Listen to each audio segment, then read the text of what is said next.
Mm, mm. Well, Chef, Boyardee's ravioli good. A ravioli creation on this earth. Now, if only I wasn't so lonely. Today, I will be reviewing Chef Boyardee beef ravioli in pasta sauce. So this is a pretty well-known canned microwave meal, I think. I remember having lots of these a long time ago, probably even maybe a little bit recently too. Not that recently though.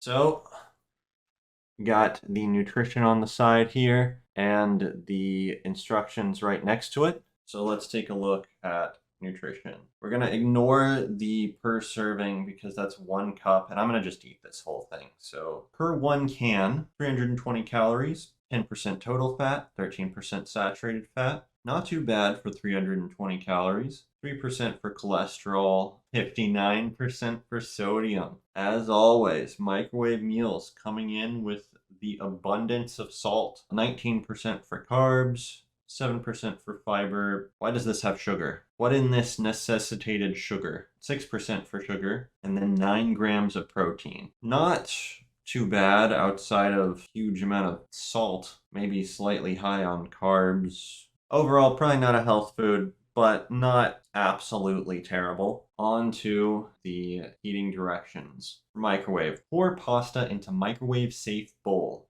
Cover. Microwave on high 1.5 minutes or until hot. Stir before serving. Okay, so that shouldn't be too bad. That should be actually super quick. I'll have to find a bowl. I'll be back with hopefully a big enough bowl for this because this is kind of large. All right, I got the bowl. It's pretty deep. Should be enough to fill this. So now I gotta figure out how to open it. It's got a little tab thing, so it should be pretty nice. I guess modern cans don't require can openers anymore. Come on. Ooh. Oh, these are pretty big ravioli. All right, we're situated here.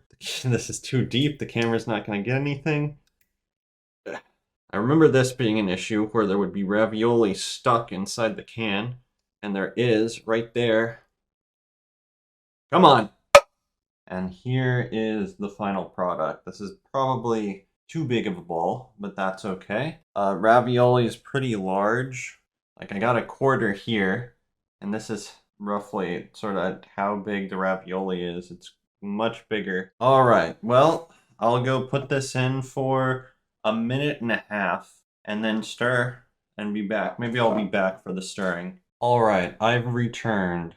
It looks pretty much exactly the same after being cooked, but that's no surprise.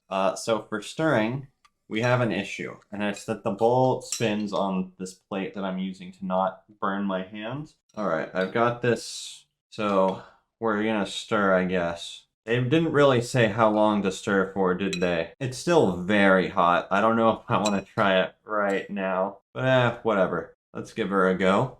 So here is one ravioli. Pretty large, decent like height. It's probably got a lot of good stuff in there. I think it was beef. Yep. All right. This tastes pretty much exactly how I remember. It's got a slight, almost metallic taste, similar to like SpaghettiOs or something, I think. I want to say that those had that as well. Have another. So the soup part here is very watery. It covers everything. It's got little bits of meat in it as well. And it covers everything, so everything's a little bit slippery. It's got, I think, a little bit of a tomato taste, but I think it might also be contributing part of the sort of metallic taste. So the pasta, pretty decent, slightly thicker than pasta sometimes is, but it's not tough or chewy or anything. It also doesn't really disintegrate when you bite into it. It is easy to like chew and whatnot. It doesn't just like fall apart the moment it hits your saliva. I think it contributes a little bit of, I don't know, pasta flavor, but it's mainly just a container for the meat, I think. It's not really a big taste contributor. Decent feel contributor, though. It's nice, smooth, easy to chew, all that. Anyway, the actual meat, it is really just, I think, very processed, where there's no part that's particularly like connected, isn't like, I don't know, muscle fibrous or whatnot. It tastes okay though. The sauce though is the biggest taste component, I think. It's all right though. You get like a little bit of beefy flavor. It isn't enough that you really ever get just the meat on its lonesome. Okay, so having just a little bit of the soup with some of the free-floating meat, it is pretty much a slightly thicker than water, tomatoey soup, and then the meat is definitely just sort of like really well ground up beef. The free-floating beef feels like it has more structure to it, like it isn't completely processed into a paste like the beef inside the ravioli does. After having a whole bunch of microwave meals, there's a lot of stuff that's better than this. This isn't great. I do remember this being like one of the things that picky children eat, I think, or at least in my family. This is one of the things that picky children will eat. And I don't know.